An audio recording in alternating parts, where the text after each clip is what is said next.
Hey guys, it's Allie. Welcome to VirtuAlly, where I share with you what I discovered this week in the world of virtual reality.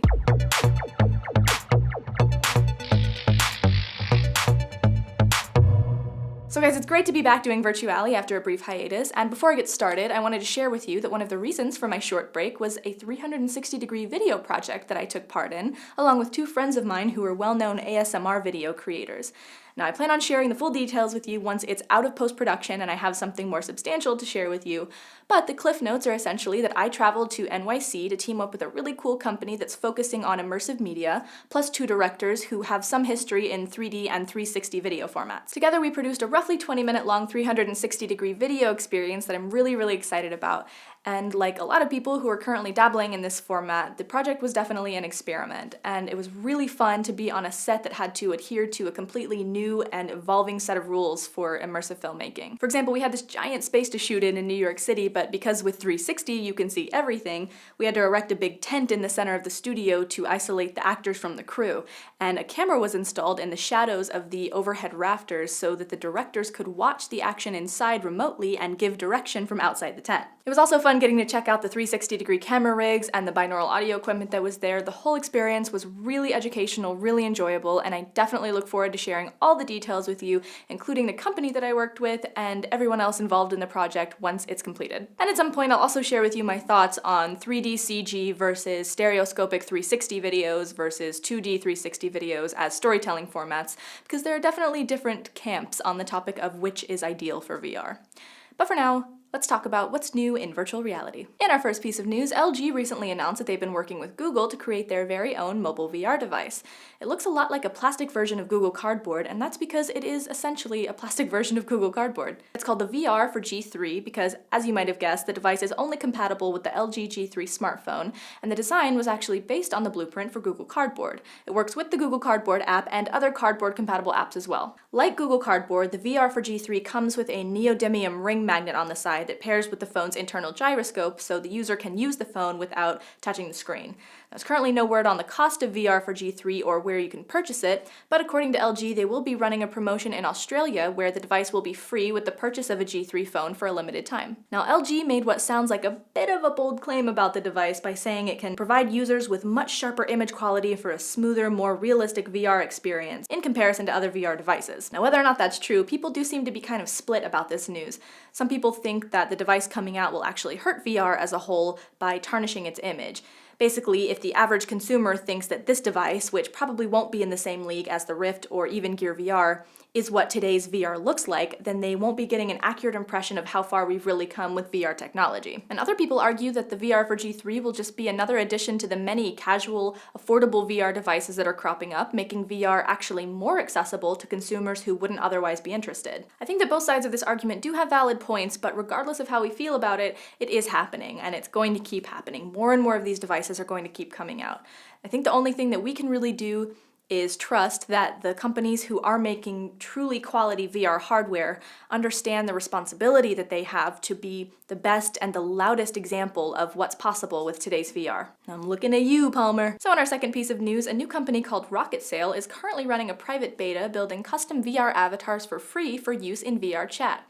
RocketSail's mission is to offer custom asset creation at the cost of stock assets. According to founder AJ Campbell, RocketSail will ultimately have a full catalog of 3D templates, offer free training in next-gen 3D modeling techniques, and launch a publishing platform for people who just want to focus on modeling. Now, having a personal avatar is nothing new in the world of MMO gaming, but what's interesting here is the idea that your avatar, in the grand scheme of virtual reality, could be much more.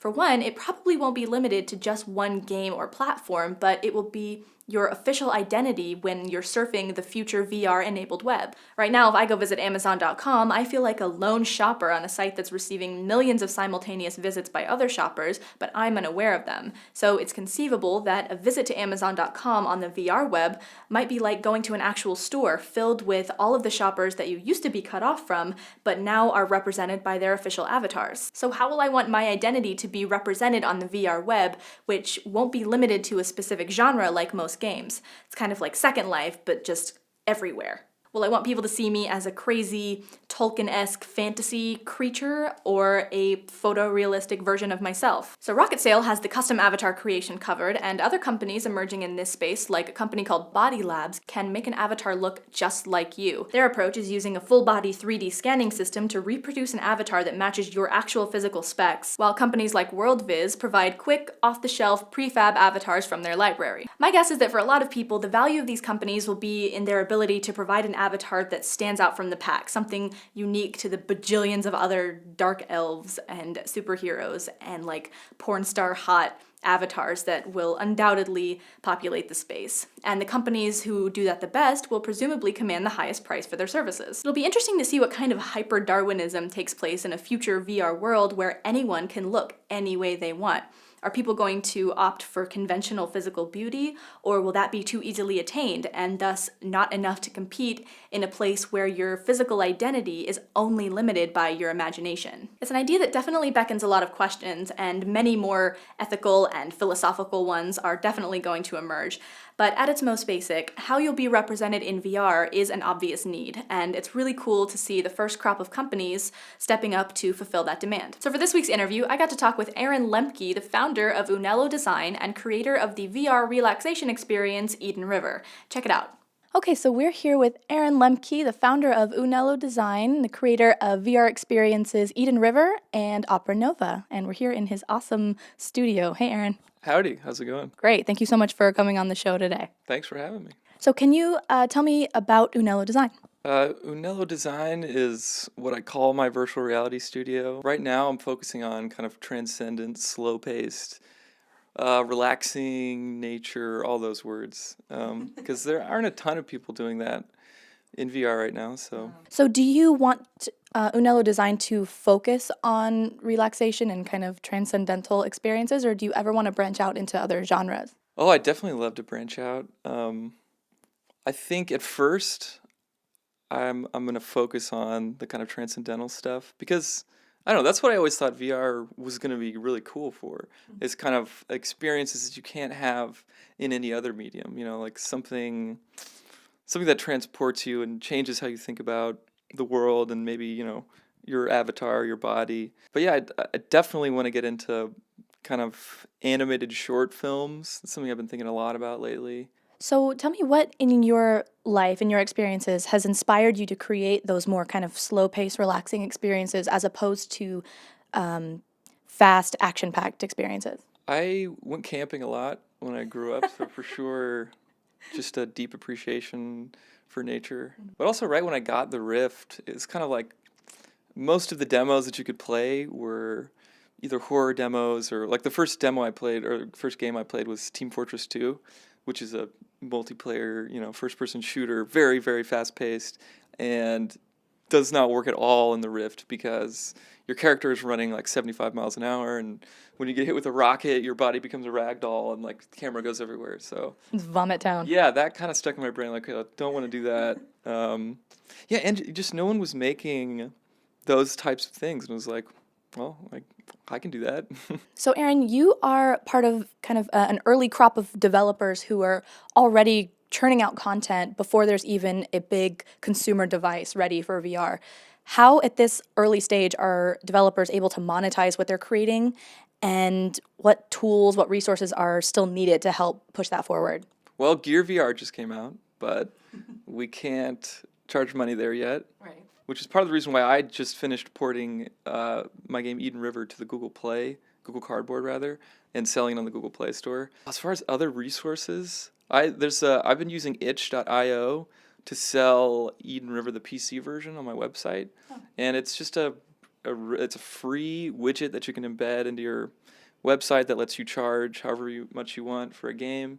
They take PayPal, Amazon Payments, Google Wallet, and they don't take a cut, so you get 100% of the money that you make. It's really fantastic. Anybody who's thinking about selling a game, itch.io is the way to go. So you recently released Eden River on Google Cardboard. How does that version differ from the one that you created for the Rift? It's basically a completely different version. To get stuff to run on mobile, you have to do a lot of tricks in Unity because you obviously don't have as much horsepower as you do on a PC. So it's it's just a single endless mode. You still got birds, you still got flowers. The music is the same. I actually think it looks better in some ways because I mean I made Eden River the PC version a year ago ish, and I've learned a whole bunch since then. So I think I'm just better at building environments, and yeah, it runs quicker and it looks better. The Google Play version. So for people who are interested in developing for Cardboard, for instance, what would you say the difference is? the difference is you're bound by whatever the phone can do. And it's a little tricky too because there's like a suite of phones that you're designing for, which I guess is similar to the PC side of things. But with Gear VR, for instance, it only has to run on one phone, the Note 4, at least for now, which is pretty slick. It's really easy to optimize for that because you can focus on that. But yeah, really, you just have to be careful with draw calls and your polygon count and your textures. So if someone were to create a virtual walkthrough of Hogwarts, for instance, or just the Harry Potter universe, I could die happy. That's my VR experience that I just really want to see before I kick it. So what is your dream VR experience? Oh man, Hogwarts would be awesome. I remember, like, I have a really crappy old Xbox Harry Potter game. That's like not a good game, but just being in what is even a pretty poorly modeled version of Hogwarts, it's so magical. The music, but I think going into a Pixar film, if you go into, Brave, I think that would be really cool. Or, go on to the Axiom from WALL-E, that would be pretty cool, and just walk around and look at stuff. I would like Up. Up, yeah. Yeah, go to the jungle with them. Or go on Charles Muntz's dirigible. Yeah, that would be awesome. Yeah. Okay, cool. Good answer. So, Aaron, how can people experience Eden River now? Eden River is, it's currently out on Steam. That's the full PC version. And also the Google Play version, which is slightly scaled back, but it's a little bit cheaper and also awesome. Very cool. Well, Aaron, thank you so much for joining us here today. I'm really, really excited about getting to try Eden River on Google Cardboard. Thank you for having me. Absolutely. Now, you're a musician also, so you want to play us out? Sure. I can play some music from Eden River. Yeah, do it. That was a little f***ed up. Cool, here we go.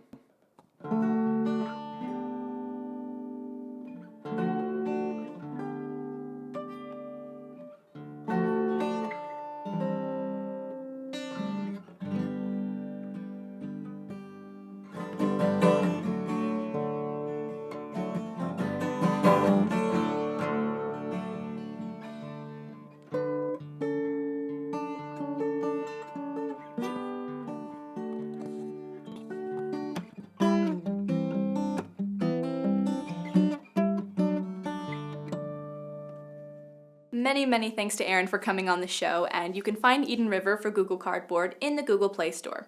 So for this week's Cool VR demo, check out Nick at PureVR as he demos the Imaginary Museum. Is this New York? Or am I just a knowledgeable... Was that a giant butt plug? What is that?